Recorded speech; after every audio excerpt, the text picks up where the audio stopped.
Welcome to Chintu cooking channel అండి. ఈరోజు మెత్తాళ్ళు దోసకాయ కూర చేస్తున్నానండి. ఎలా చేస్తున్నానో చూడండి. మెత్తాళ్ళని శుభ్రంగా 5-6 సార్లు కడుక్కోవాలండి. ఎందుకంటే మెత్తాళ్ళ మీద బాగా ఇసుకుంటుంది. ఇసుకపోయిన దాకా కడగాలండి, లేకపోతే మనకి పంటి కింద పడి కసకసలు ఆడుతూ ఉంటుంది. అందుకని బాగా నానబెట్టిన తర్వాత మెత్తాళ్ళను 5-6 సార్లు శుభ్రంగా కడగాలండి. చూడండి, నేను ఈరోజు మెత్తాళ్ళు చేస్తున్నానండి. అన్నీ నేను కలిపి పెడతానండి. అంటే ఒకటి వేసి తాళింపులకు వేసి అలా వేస్తే నీసు కదండి, చేపలు టేస్టీగా ఉండదు.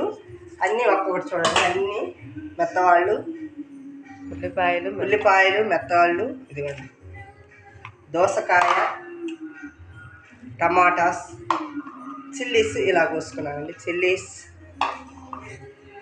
కరివేపాకు,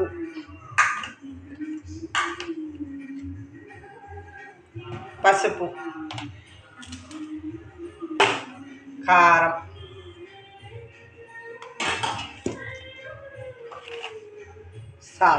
సాల్ట్ రుచికి తగినంత సాల్ట్ అండి. కారము మనం చిల్లీస్ వేసాం కాబట్టి కొంచెం తగ్గించుకోవచ్చు. ఇదిగో నూనె అండి.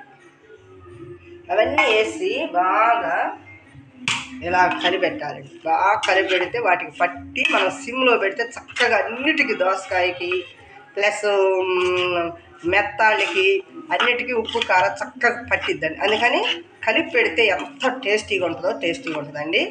ఇవన్నీ శుభ్రంగా బాగా కలిపెట్టి మీడియం సైజులో ఉడికించుకుందామండి.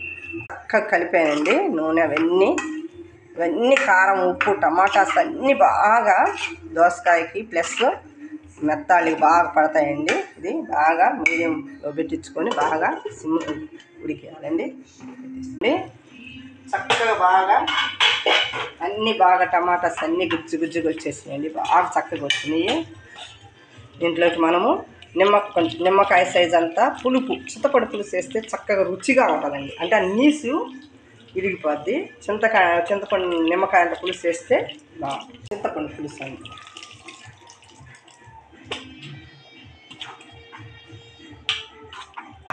కూర చాలా దగ్గరకు వచ్చిందండి. చాలా బాగుంది. నూనె అంతా పైకి వచ్చేసింది. చాలా బాగుంది. చేపలు, మెత్తాళ్ళు, దోసకాయలు అన్నీ బాగా వచ్చినాయండి. చూడండి, వేడి రైస్లో ఇదిగో చూడండి, కూర వేసుకొని తింటే ఉంటుందండి.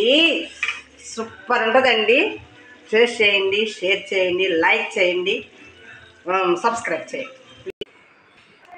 సూపర్గా ఉందండి. చూడండి ఎంత బాగుందో. చూడండి, మీరు కూడా ట్రై చేయండి, లైక్ చేయండి, సబ్స్క్రైబ్ చేయండి. ఓకేనా?